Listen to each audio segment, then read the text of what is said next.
just before I get into this, I just wanted to go back to that last question because I actually think it was a really interesting question. And I think even more challenging than working out what a good result is working out whether the underlying behaviours led to a good result.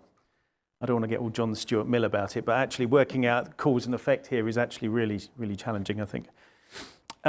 Okay. My name is Steve Gwynne.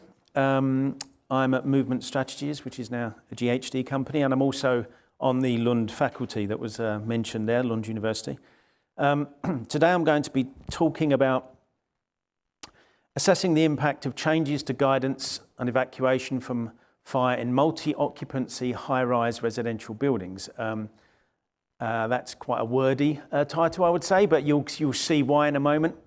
I produced this in conjunction with a range of different people from the organisations shown at the bottom of the screen here. Mike Spearpoint and Templeton, who's going to be up on deck here in a little while.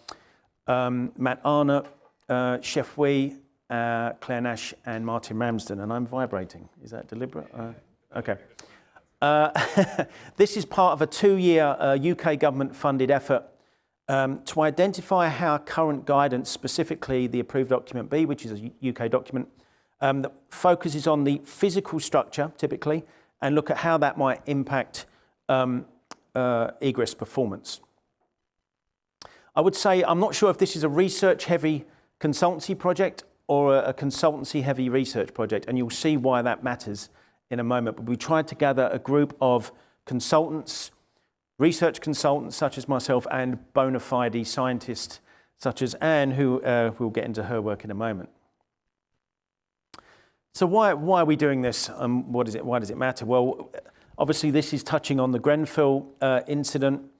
For those who don't know, it's a 24-storey residential block in West London. Fire broke out in June 2017. There were over 70 fatalities with approximately 250 survivors. The fire was initially caused by an electrical fault, and then it spread primarily via the exterior cladding.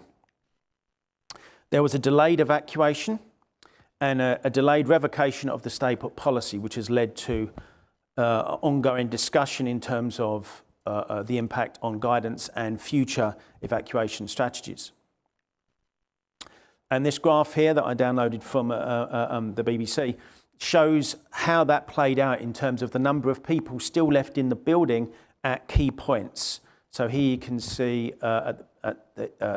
just before 1 o'clock in the morning, the first call to evacuate, and there were just below 300 people. Then there, at 2 in the morning, a major incident was declared, and then sometime later, just before, it's gone again, just before 3, the stay put policy was abandoned. And this has led to, as you can imagine, some discussion about precisely when and where such policies should have been abandoned. Now, this work is going to make no specific claims or reference to the Grenfell incident. That's not what we're about here. And this has no relationship with the inquiry. There are a number of projects that have been UK government funded in order to say, well, what the implications of this incident in terms of evacuation, in terms of structural design, in terms of policy, in terms of requirements, in terms of number of staircases and so on. This was a single stair building, and that's relevant to the discussion going forward. So a project was developed, the goal of which was to see how the physical elements in the building affected means of egress and evacuation performance. To do that, we developed 2 streams of work. One that was focused on understanding or develop our best understanding of what people might do in response to these building designs, selecting and configuring models for predetermined scenarios, and then producing some relative performance and discussion therein. But in addition, we tried to also develop a simple conceptual understanding of evacuee performance within that physical framework, go and collect empirical data using surveys, as Anne will touch on in a moment, and then eventually that will lead to some general guidance. Now, these 2 streams were coupled along the way, so there was a lot of feedback back and forth across them. So initially we established building design principles. So what are the factors outlined in current UK guidance? How does that affect, given our best understanding, what people might do in response? How might we quantify that performance using the data that's currently available? What can we find out about people's perception of such buildings and stay put policies and evacuation policies from current residents of such buildings and fire responders, first responders? Actually apply models to see if we can quantify the impact of various designs and assumed response scenarios, and then develop some general guidance. I guess the bigger question here is, and if it's fairly apparent as we're going forward, what we're doing is using performance-based approaches to assess prescriptive guidance. And it's quite an interesting thing to step back and think, how often does that actually occur? And so it was quite a privileged position here to actually do that. It's quite a chastening thought to think how much of prescriptive guidance is tested before it goes into place to see its impact on performance. And if you think how complex that is, given the number of factors that sit inside prescriptive guidance that actually reflects different performance elements. So we had that luxury here, I guess. So the first thing we did was to actually read the document. And I'm no expert in Approved Document B. Mike Spearpoint was our in-house guru. But we read through it and identified the factors that were present that might have influenced evacuee performance. And we characterised that performance according to pre-evacuation and evacuation movement, and addition mitigation factors that might facilitate such movement. So we did a broad sweep of that, and then via the lit review that we did and the research that we did on looking at that material, try and establish not just what it affected, but how it affected evacuee performance. The next thing that we did was review guidance and review existing regulations. Why? Well, we wanted to see where Approved Document B might go, given what everyone else was doing, and also enable us to expand the set of scenarios that we were looking at beyond those that would just be determined if we stuck to Approved Document B.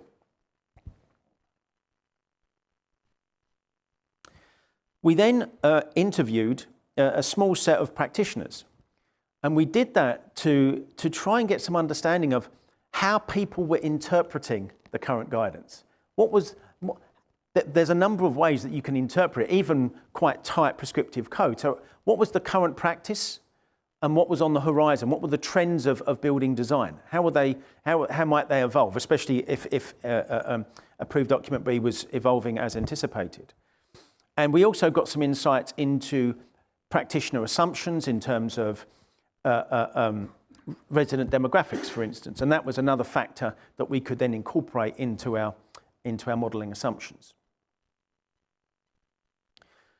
So in addition to looking at these factors that were determined from the physical space, the design constraints from Approved Document B, we also wanted to look at how people took decisions within that space.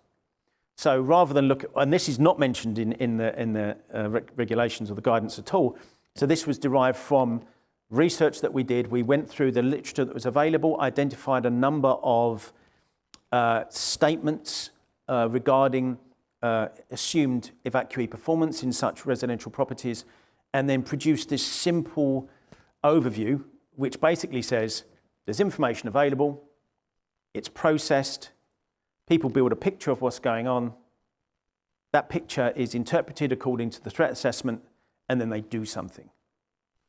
So it's very simple. The reason we wanted to do something like this, and this is a version of a model that's been around for a while, was to say, well, when we're building our scenarios, our modelling scenarios, how might people's reaction change given that information available to them might change? And that information may be from the incident itself or from different notification systems. This was very much a means to an end in the sense that it was meant to help us develop our modelling procedure. Okay, Anne, if you want to...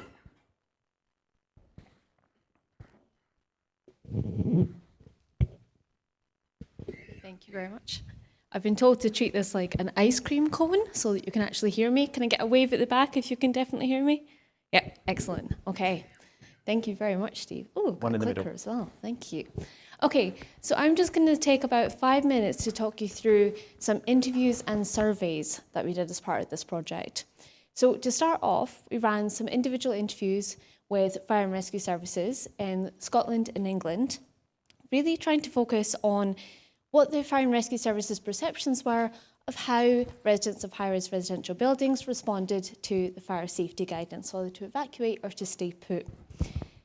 We also conducted focus group interviews. Oh, there we go. We also conducted focus group interviews with residents of high-rise residential buildings, really focusing on their perceptions of the guidance, their trust in the guidance, and how and why they would respond in the event of a fire in their building. So I'm a social psychologist by background, and this is really what I'm interested in, is trying to understand why people respond in emergencies, particularly looking at group processes in emergencies. So we conducted these interviews, and I'll tell you a bit more about them as we go on.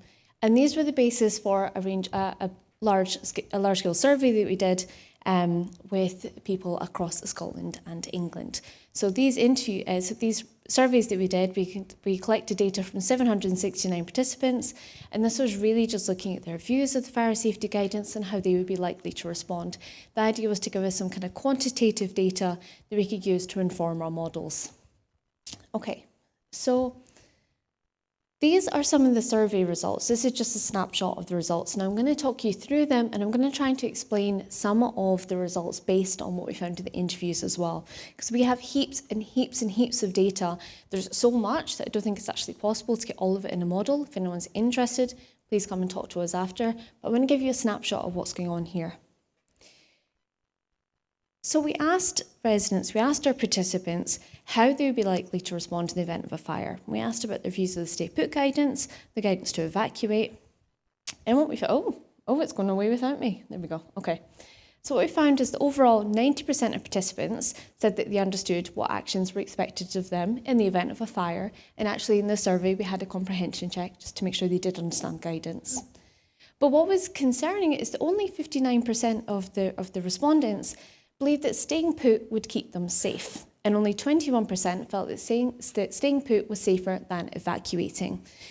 This came up so much in the interviews, so we didn't actually ask about Grenfell, but in every single interview that we had with fire and rescue services and with residents, Grenfell came up. Because Grenfell had a stay put policy in place, public trust in it was just incredibly low. So staying put was a very concerning idea for residents. It was really present when they were talking about it. When we look at what influences decisions to stay put, bearing in mind this is from a survey, so participants can respond, they can answer multiple kind of questions at a time, multiple things that are influencing their decisions. Found is that 81% wanted to evacuate immediately. That's not to say that they would evacuate immediately, but they wanted to evacuate immediately instead of staying put. 37 stated they would not want to stay put at all, so again we're really seeing that low trust in the stay put guidance. 86% would follow others. This is really interesting in terms of social influence, especially for me, looking at group dynamics, this is fascinating. In the interviews, one of the things we found is that when looking at who to follow in an emergency, residents said that they would be more likely to follow people who they already knew, people who they trusted, people who they already had good relations with in the building. They would look to them for information about how to respond. There was an alarm going off, they would go and seek out other residents, even going to different levels in the building, potentially closer to a fire, to work out what was happening, to establish the validity of the threat. So social influence, really, really important. 98% said that they would follow the guidance, but we can see that is obviously very varied in their other responses. 99% would follow instructions from fire and rescue services. This is something that came up a lot in the interviews as well. The idea being that if fire and rescue services were there, this was something urgent and you should be listening to what they say because they're the experts. So that's what we saw coming across a lot. We asked what would happen if participants became aware of a fire in the building. 86% said that they would like to evacuate immediately. Again, we're seeing that lack of trust and stay put. 51% said they'd be reluctant to stay in place. If we look at interviews, this is because they were worried about building safety, for example. They were worried about getting stuck, not knowing what was going on, and so they wanted to get to safety. 29% would wait for further information. This is really interesting because we saw that when residents felt that they had a good community in their building or they knew others, they expected them to give help. So if there was something important going on, they would expect others to come and knock on their door and let them know if they needed to evacuate or what was going on, or to get a text on a WhatsApp group, for example. 90% said they would not continue as normal. But actually what this means is this is very varied. So that not continuing as normal can mean they would evacuate, they would seek out other information, they would go knock on their neighbour's door to see what was going on, try to establish the validity of the threat. And 92% said that they were prepared to evacuate. Something that really came across a lot in the interviews is that some residents already had like evacuation kits. They had bags ready to go if a fire alarm was going to go off. Or others who said they would just get ready, they would make sure that they had their things together so that they could evacuate safely if needed.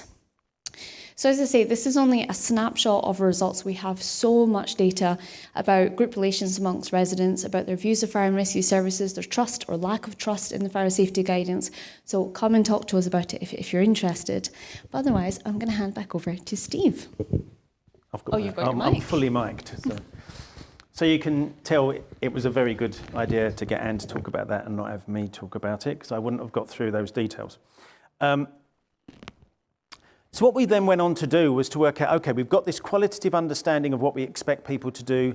We've got the material that Anne collected in terms of, a bare minimum, what proportion of people we might expect to start evacuating. So at the very minimum, excluding all of the direct impact that Anne's findings might have beyond this project, that as a sort of a minimum we can interpret here. And then we've got the work that we combined with the regulations and the trends. What we then wanted to do is to say, okay, we're going to do some modelling of the scenarios that we developed from that understanding. The approach that we adopted was to select two models. One was a sort of a network model that we could use across a wide array of scenarios, our scoping model, and the other was for more diagnostic applications to dig down into results that were of particular interest. So we produced, if you like, a scenario envelope, and within that we selected key parameters that varied to generate this scenario. So one of those was the building footprint and the building design, and this constituted, I think it's up to 100 different design combinations. We're definitely not going to look at all of those for all of the scenarios, but they were considered. And so we looked at 1 stair, 2 stair, 1 stair with elevators, different floor plans, and compliant building designs, apart from the 50-metre design that falls outside of approved document B, but was apparent in some of the other regulations we looked at. We selected a model, an in-house model at OFR, Evacuations, which is our course model, network model analysis that enabled us to do very quick modelling applications. And then we also used, we're still using Pathfinder to do our diagnostic analysis. I won't go into too much detail here because you're obviously familiar with Pathfinder, but basically the idea was quick running model, doing loads of scenarios, then when that's scoped out key results, we then used Pathfinder. As it transpired, actually we used Pathfinder a lot more, and there's quite a bit of overlap in the scenarios, allowing some sort of important comparisons to be made. Okay. So the first task we did to produce our scenarios was say, what are the factors we're looking at?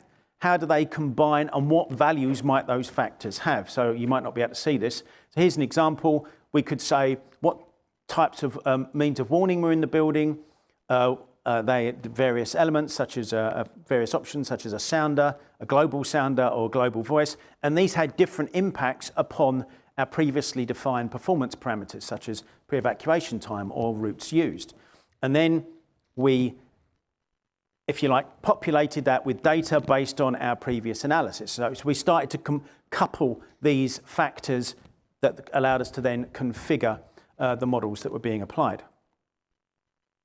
So the first stage of this was to do some comparisons between the models, because obviously these are very different modelling philosophies. So we did some baseline comparisons that said, okay, how do these two models perform across the building designs that we're considering? And typically, and somewhat surprisingly actually, the coarse node model was slightly more conservative, but it was consistently conservative, and they varied in comparable ways across the different designs. So that was very encouraging, that we could actually have some faith in that what was important in the evacuations model scenarios was worthy of further investigation. So now we've started to do some of the modelling in anger, as it were. So here's an example. We're looking at the relative impact of different alarm types inside these building designs. So this was just for us an example here for a 7-storey building. Now it's interesting because that actually approved document B doesn't go into a great deal of detail about this, but actually you can see here it has an impact on performance across different assumptions. And then this is just for a single stair example. We looked at it for 2-stair and then stair with elevators. And we also looked here, as you can see, for a subpopulation that requires assistance. So we made an assumption that 20% of the population had some sort of movement impairment, and then a subset of those couldn't evacuate independently down a stairwell. And so that had implications, obviously, if you had an emergency elevator or not. So these were factors that we are starting to look at and make relative performance, make comparisons based on relative performance across the various scenarios and across the factors that are examined. Now, I'm being very careful here not to share all of the results because we have to share it with the client first, but I'm sure these will come out in the goodness of time. So what we've been talking about here, now obviously this is slightly different from what was presented before and is not specifically about the detailed simulation. It's more about the process that we've used to employ two different models to conduct a performance-based analysis of prescriptive guidance. We'll continue doing this using Evacuations and Pathfinder, and we'll derive insights from the work that Anne described, both as a standalone output in and of itself, and then to feed more effectively into the modelling process. What we want to be able to do is to give some sort of quantitative comparisons between the impact of different designs and different intervention strategies for these residential mid and high-rise structures. And this will likely be completed by the end of 2022. I should just say that it does feel like we've been spoiled as part of this project, because you very rarely in a consultancy project get access to researchers who can do a piece of research to help you do some dedicated modelling. So I do, as in most cases, feel very spoiled, and hopefully that makes the work slightly more authoritative because it's got this dedicated research support. Thanks very much.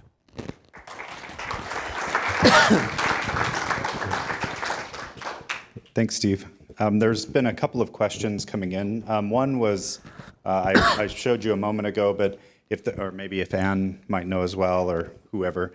There's just some question about the applicability of the prescriptive guidance and what, jurisdictions or municipalities does this cover, like UK, Wales, Scotland, is it, how broad would that guidance apply? And would other prescriptive guidance sets be applicable, or would you need to change? There were definitely variations across the UK, and I'm not an expert in that, so I'm not going to delve into it too deeply. I would say that some of the relative findings would be quite broadly applicable. If you are comparing the impact of 1-stair versus 2-stair, or 2-stair versus 1-stair and a lift, as long as we are clear enough in the assumptions made and are transparent enough in the modelling approach we've adopted, some lessons may be learned. Now, of course, whether they would be compliant in different jurisdictions would be the issue, I think. And so that's where some care in terms of sort of transposing those findings to another set of guidance would be required. Okay, great. And then in terms of the survey responses, there was a question about how much of the distrust of the stay put policy do you think can be attributed to the proximity of the Grenfell event? which is obviously very high profile, well-publicized fire, including detailed descriptions on the media of the stay out policy and other aspects of the fire strategy. And I guess as a follow-on to that, would you expect the perception of the stay out policy or stay put policy, I think in this case, to change over time as that event sort of becomes more distant in the past? I think that's a great question. I think the proximity to Grenfell is not so much physical proximity, and it's not just places in London. Residents in Scotland were talking about this very much. Even if it was an entirely different type of building, still high-rise, but in different sort of socio-demographic area. What we see is that if people had, say, concerns about their building, say, in terms of cladding, even if it was different cladding, they very much were like, look what happened in Grenfell, that could happen to us. And that tended to bring resident communities together to kind of advocate for change. It made them very aware of possible limitations of the stay put policy and had a lot of distrust in it. It came up again and again in our interviews. Fire and Rescue Services picked up on this across Scotland and England as well. It wasn't something we brought up, they brought it up, and it came up in every single interview. Yeah, so I guess as the sort of collective memory may fade, can that impact, okay, now I guess I would stay put longer? Or do you think this will be more persistent? Like this event has happened and it's changed the mindset now? I think it's changed the mindset. So we did these interviews last summer, but we still see debate going on about it now. And the views were very much, I will not trust stay put again. I would evacuate. So I don't think it's going to change, especially as you see other emergencies such as the Cube in Manchester. When things like that happen, it just refreshes the memory of Grenfell. And I guess to follow up to that, is it changing Fire and Rescue Service expectations? Is it changing policy? Is it rippling out past just individual response? Absolutely. I mean, we see like this project was partially funded because the government were saying we need to look at these kind of social psychological factors in terms of the views of the guidance. We see fire brigades unions calling for a review of stay put policy. We see individual brigades changing their policies about stay put. See Fire and Rescue Services speaking out, people in Fire and Rescue Services say on LinkedIn saying, this isn't working, people don't trust it. So it's very known within Fire and Rescue Services that there at least needs to be a review. And you see a lot of Fire and Rescue Services putting a lot of work into their community engagement about why, say, stay put would be safe in a particular building, or kind of, doing that community building after Grenfell. I think there's a huge drive for that. I think it poses another question as well, which is how familiar are people with the policies in place in their buildings, and what the implications are for that in terms of when it fails? Because it's not immediate. I mean, if you're visiting a building, and in fact, if you live in a building, it may not be that you know about what the protocol is for your structure and when you should be really concerned. I mean, there's always concern if there's a fire, but then there's a point at which the philosophy of the building design has been breached. And, there's a difference between the fire service knowing that and the public knowing that, and in terms of their interpretation of what the fire service is providing to them. And the likelihood of them then following that guidance, as Anne's discussed.